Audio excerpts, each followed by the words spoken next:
I think we can all agree upon the blessing of sight. But the Prophet ﷺ used to take it very seriously as well. He would treat people spiritually, physically, through medicinal intervention. Of course, his recommendation for kuhl and antimony is important.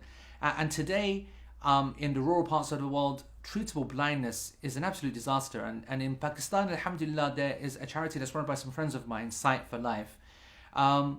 There's maybe about 50-60 million people that are suffering from conditions that cause blindness, which are entirely treatable: blinding, trachoma, refractive errors, and the like.